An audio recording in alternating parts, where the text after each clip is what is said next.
மே 3 முதல் உலகமெங்கும் Avni Cinemax Khushbu, Benz media ACS Arunkumar வழங்கும் சுந்தர் சியின் அரண்மனை 4 இசை ஹிப்ஹாப் தமிழா.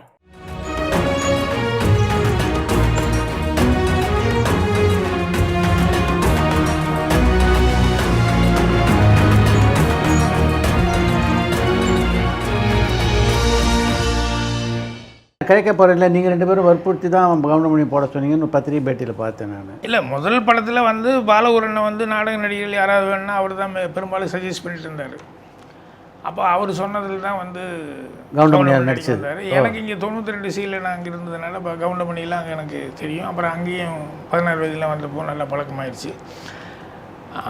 ரயில் அப்போ வந்து அவர் என்ன நினச்சாருன்னா, காந்திமதி அம்மா கூட வேறு யாராவது இருந்தாங்க. நாங்கள் கவுண்டமணின்னு சொல்லும்போது அவர் அந்த ஆளுக்கு முடியும் இல்லை, ஒன்றும் இல்லை, அந்த ஆளை போட்டு பாஞ்சாலி மேலே ஆசைப்படுறாங்கிறதுக்கு அந்த உருவ அமைப்பு. வில்லேஜுக்காரனுக்கு என்ன சார் பெரிய முடி அப்படி இப்படின்னு நாங்கள் காமெடி கேரக்டர் நல்லா ஒர்க் அவுட்டாக தான் பார்ப்போம் அப்படின்னா அவர் முடியவே முடியாண்டார். அவர் மைண்டில் வந்து நம்ம டெல்லி கணேஷ் அவர் தான் மைண்டில் இருந்தார். எனக்கு அப்போல்லாம் அவங்கெல்லாம் பழக்கம் இல்லை, பழக்கமான ஆளை தான் நம்ம ரெக்கமெண்ட் பண்ணுவோம். அதனால் டெல்லி கணேஷெல்லாம் நாடகத்தில் அவங்க என்ன சார், இவன் மட்டும் நாடகம் நடிகை இல்லையா, அது இல்லை சார், இவர் கிராமத்துலேருந்தெல்லாம் வந்தவர் ஒரு லுக்கு அது மாதிரி இருக்குமே, அவங்கெல்லாம் கொஞ்சம் அது சிட்டி லுக்காக இருக்குமே அப்படி இப்படின்னு சொல்லி அப்புறம் டெய்லி வந்து அந்த காந்திமதி கேரக்டருக்கு ஒவ்வொருத்தருக்கும் டைலாக் சொல்லி கொடுத்து அவங்கள டெஸ்ட் பண்ணிட்டு அப்போ நான் கூட நடிச்சிட்டு இருந்தேன்.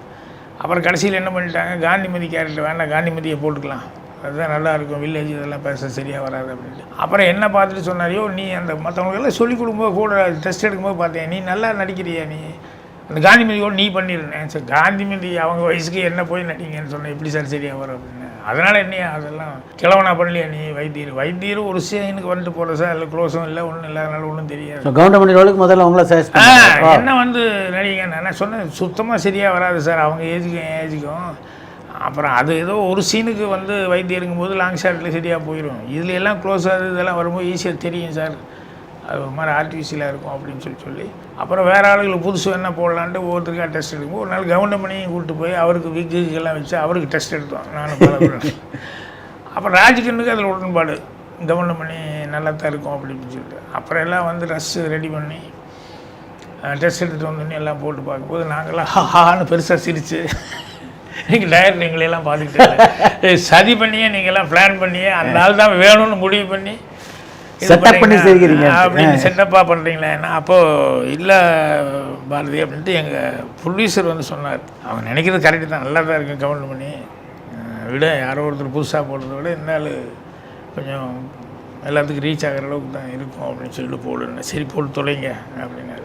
அப்போ தான் ராத்திரி 2 கவுண்ட் பண்ணி டெய்லி எங்கிட்ட வந்து 92 சிக்கு போகும்போது நைட்டு 11 மணி 10 மணி டிஸ்கஷன் முடியும் போதெல்லாம் 92 சிலேயே உட்காந்துருப்பார்.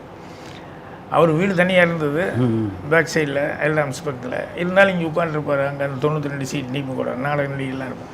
என்ன சொல்கிறேன் அப்படின்னு கேட்பார். இல்லைங்க இன்றைக்கி சொல்லிக்கிறேன், நேற்று சொல்லிக்கிறேன். அப்புறம் அன்னைக்கு ரொம்ப லேட்டு ரஷ் எல்லாம் பார்த்துட்டு போனால் கவுண்டமணிக்கான என்னடா காணோம் அப்படின்னு சொல்லிட்டு போனோம். என்றைக்கு இந்த நல்ல செய்தி சொல்லலாம் வரும்போது காணோம். இல்லை இவ்வளோ நேரம் உட்காந்துது, எதுக்கு நான் எல்டாம்ஸ் வாசலில் போய் கொஞ்ச நேரம் உட்காந்துருக்கிறேன், அங்கே யாருக்கிட்ட எல்லாம் இங்கே தூங்க ஆரம்பிச்சுட்டா நான் அங்கே போய் பேசிட்டுருக்கேன்னு, ராஜன் வந்தால் சொல்லுங்கள் நான் அங்கே தான் இருப்பேன் அப்படின்னு சொல்லுங்கள்.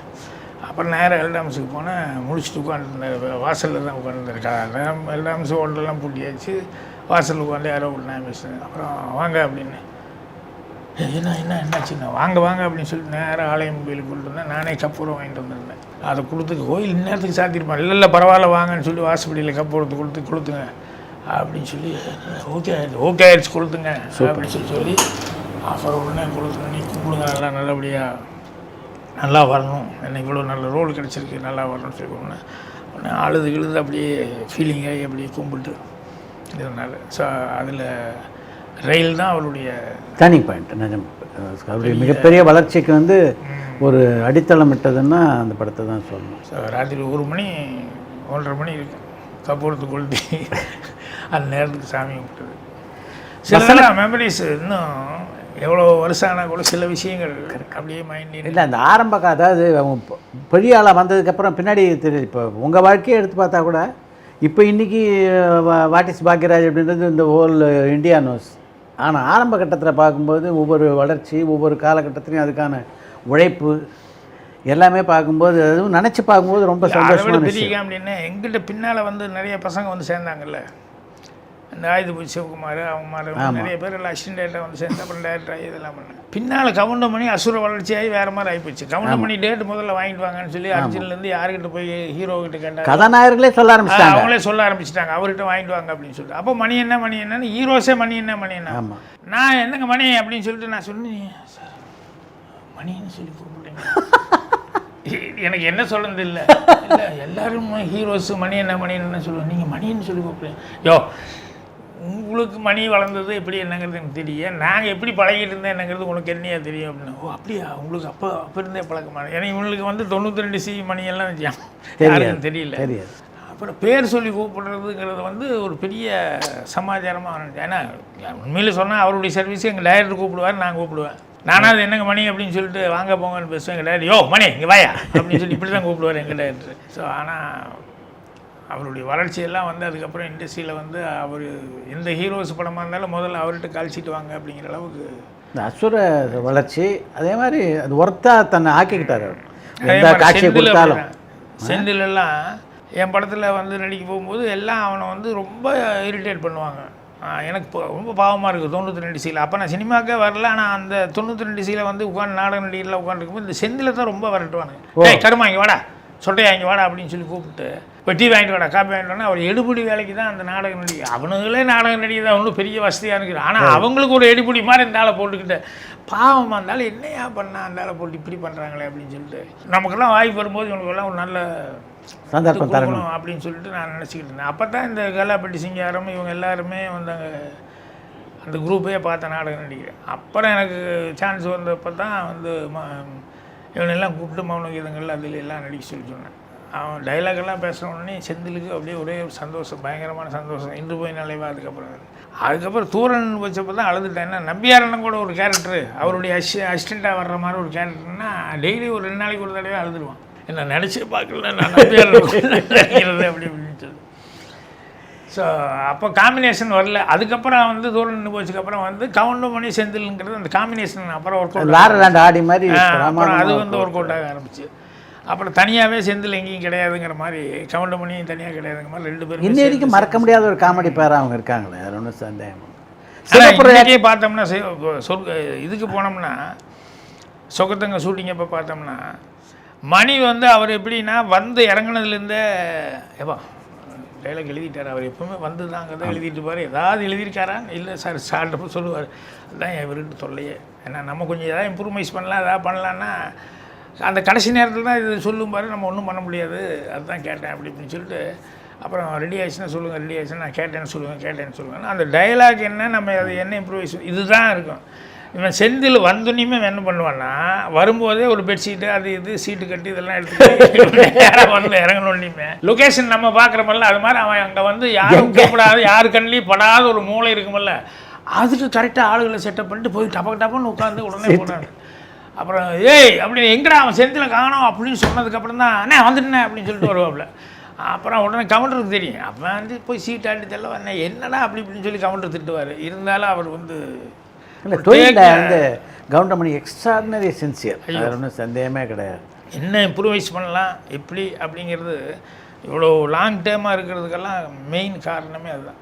ஆக்சுவலாக நான் தான் கவுண்டமணின்னு சொல்லி எழுதி கொடுத்துட்டேன் பேரா. ஆமாம். ஓ, ஏன்னா அவர் பேசுறதெல்லாம் பார்த்து இவர் கவுண்டர்னு நினச்சிக்கிட்டு கவுண்டமணி அப்படின்னு சொல்லிட்டு நான் எழுதி கொடுத்துட்டேன். ஆனால் அப்புறம் ஒரு ஆள் சொன்னாங்க, பாலகுரன் சொன்னார், ஐயோ என்னையா நீ பாட்டு எழுதி கொடுத்து நானும் கவனிக்காம விட்டேன், என்னென்ன கவுண்டமணி அப்படி தானே சொல்லுவோம். ஐயோ அவன் கவுண்டமணி இல்லையா, கவுண்டர் மணியா அந்த ஆள் பேர் நாடகத்தில் சொல்லுவாங்க. என்னென்ன சொல்லுவேன், ஆமாம் நாடகத்தில் வந்து எல்லோரும் பேசிட்டே இருப்பாங்க, ரிகல்ஸில் ஒன்று சொல்லிட்டு இருப்பான், டேக்கில் வந்து திடீர்னு எந்த சீன்லேயாக இருந்தாலும் நாடகத்தில் வந்து கடைசியில் அவன் எதிர்பார்க்க மாட்டான், அவன் டைலாக் முடிஞ்சு போச்சுங்கும்போது கவுண்டரில் டபக்குன்னு ஏதாவது ஒன்று பேசிட்டு போயிடுவான், அவன் ஜனங்களை சிரிக்க வச்சுட்டு போயிடுவான். இந்த நடிக்கிறவங்க கூட பேனு முழிப்பானுங்க, என்னடா இந்த மாதிரி டைலாக் இவன் திடீர்னு இப்படி கவுண்டர் அடிப்பான், சொல்லவே இல்லை முதல்ல இப்படி ஒரு கவுண்டர் இருக்குன்னு சொல்லவே இல்லையா அப்படி.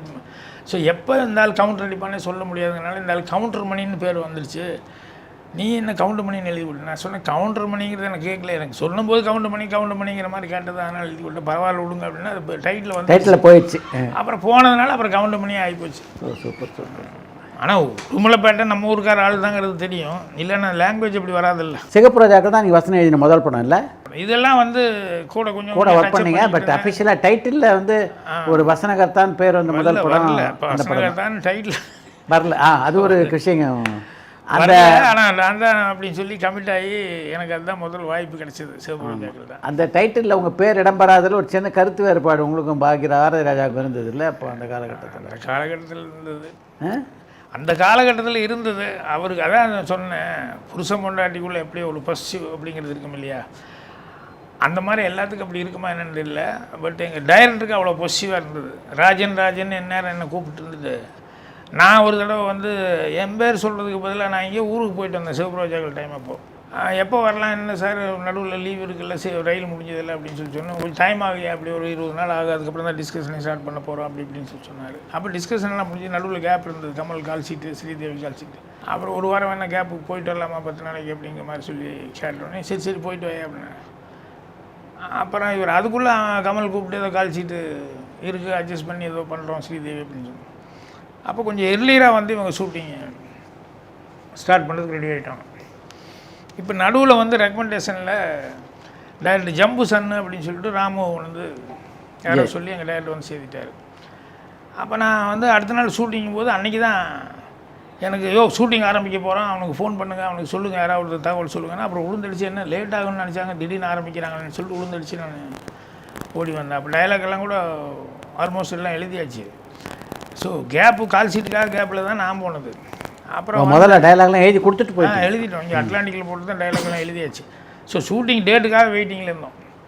அப்புறம் வந்தோடனே ஃபஸ்ட் டே வந்தோடனே நான் சாரை விஷ் பண்ணோடனே சரி வாங்க அப்படின்னு சொல்லிட்டு இந்த பாம்புக்குறவுக்கு எதிர்த்தாப்புல ஒரு வீடு, ஆமாம், அந்த வீட்டுக்குள்ளே தான் ஷூட்டிங்கு, அந்த கமல் வீடுங்கிறத தான் ஃபிக்ஸ் பண்ணியிருந்தேன். அப்புறம் போனார், உள்ளே போய் அப்படியே பார்த்துக்கிட்டு இந்த பிளாக் எப்படி இருக்கும் என்னன்னு சொல்லி பேசி கொடுக்கும்போது அப்புறம் நானும் பின்னாலேயே வந்துக்கிட்டு இருந்தேன். அந்த பையனை யாரும் புதுசாக வர்றானேன்னு நான் நினச்சிக்கிட்டேன்.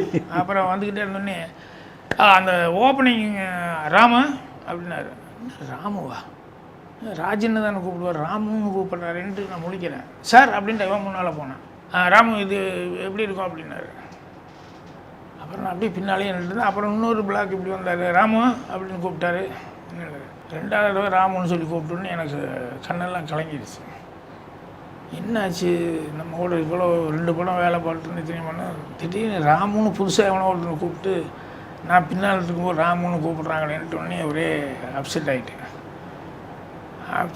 அதுக்கப்புறம் நேராக வந்தேன், பேடு கீடு எல்லாம் எடுத்து வச்சு டைலாக் பேப்பரு அது எல்லாமே ஆன்லைன் ஆர்டர் எல்லாம் எடுத்து வச்சு மேலே ஒரு லெட்டர் எழுதி ராஜன்னு கூப்பிட்டு இருந்த வாயில் ராமுன்னு சொல்லி கூப்பிட்டு நான் பின்னால் இருந்து என்னால் வேலை பார்க்க முடியல, சாரி, இத்தனை நாளாக இருந்தது ரொம்ப சந்தோஷம், ஆனால் எனக்கு தாங்கிக்க முடியல, கஷ்டமாக இருக்குது அப்படின்னு சொல்லி அந்த பேடு எல்லாம் எடுத்து வச்சு மேலே இதை எடுத்து வச்சு போட்டு நேராக அங்கேருந்து நடந்தது. அப்படி 9-2C தேனாம்பேட் சிக்னலுக்கு அப்படியே வந்துட்டேன். ஒரே அழுக வழி போகிறான். என்ன கூப்பிடுறது, ராஜன்னு கூப்பிடுறதுக்கு பதிலாக ராமுன்னு கூப்பிட்டாரேன்ட்டு ஒரே இதில் அப்படியே அழுதுகிட்டே போய்க்குவான். அங்கே போய் லெட்டர் எழுத ஆரம்பிச்சிட்டேன். இது மாதிரி உதவியாளர்கள் இவனுக்கு ஃப்ரெண்டு எல்லாம் பழகிட்டு இருப்பாங்கல்ல, இவரோட 2 படம் வேலை பார்த்தேன், இன்றைக்கி திடீர்னு இப்படி கூப்பிட்டாரு, எனக்கு என்ன பண்ணுறது இல்லை, நான் திரும்பி கோயம்புத்தூர் தான் வரப்போகிறேன். கோயம்புத்தூர் நண்பர்களுக்கெல்லாம் நண்பருக்கு ஒருத்தர் பழனிசாமின்னு ஒரு பையனுக்கு வந்து லெட்டர் எழுதிட்டு இருக்கேன். அப்புறம் இவர் வந்து பார்த்துருக்காரு. வந்ததுக்கப்புறம் அப்புறம் என்ன தேடி இருக்காரு, டைலாக்ஸ் ஏதோ பேசும்போது எங்கே ராஜனிங்கன்னா தேடி பார்த்துருக்கேன், காணோம். அப்போ பார்த்தா சார் பேடெல்லாம் இங்கே வச்சுருக்கேன்னு, என்னென்ன சார் ஏதோ லெட்டர் எழுதி மேலே ஏதோ வச்சுருக்கு அப்படின்னா. லெட்டரா என்ன, ஏதோ எடுத்து பார்த்துருக்காரு. நான் போகிறேன் அப்படின்னு சொல்லி நான் எனக்கு 1000 பிரச்சனைக்கு இதில் இவன் வேறு ஒரு மயிர் அப்படி இப்படின்னு கத்த ஆரம்பித்து எங்கேயும் அவனை தேடி பிடிங்கியாருன்னா இப்படி தான் போனார், அப்படி தான் போனார், ஒருத்தர் பாம்புக்குறவ கிட்ட பார்த்தேன், ஒருத்தர் சிக்னல் கிட்ட பார்த்தேன், அப்படி இப்படின்னா எல்லாம் தேடுங்கன்னா கேஆர்ஜி பயங்கர டென்ஷன் ஆகிட்டார். ஏன்னா ஷூட்டிங் அன்றைக்கி தான் ஃபஸ்ட்டு. கேஆர்ஜி ரொம்ப நாளாக படம் எடுக்க முடியாமல் உட்காந்துருந்தார். இவர் இப்போ தான் மார்க்கெட்டில் வந்து அப்புறம் நான் தான் பேசி எல்லாம் கேஆர்ஜி கிட்ட சொல்லி இப்போ அவர் தான் பால் பவுடர் வாங்கி கொடுத்தாரு கேஆர்ஜி.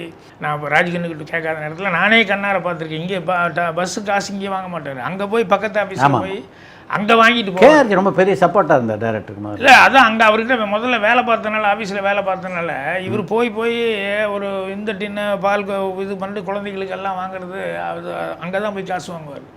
பஸ்ஸுக்கு முதல் கொண்டு ப்ரொடியூசர்கிட்ட கேட்டால் சண்டைக்கு வந்துடுவாங்க சும்மாரியே அப்படி இப்படின்னு சொல்லிட்டு ஸோ அப்படிப்பட்ட கேஆர்ஜிக்கு வந்து இப்போ இவர் வந்துட்டாருன்னே நம்ம லைஃப்பில் மறுபடியும் நம்ம படம் எடுத்துடலாம் நல்ல ஒரு பொசிஷனில் இருக்கார் அப்படின்னு சொல்லும்போது எங்கிட்ட காசு கேட்க முடியாதுல்ல. அவர்கிட்ட போய் ஆஃபீஸில் வேலை பார்த்து எப்படி போய் காசு கேட்க முடியாது.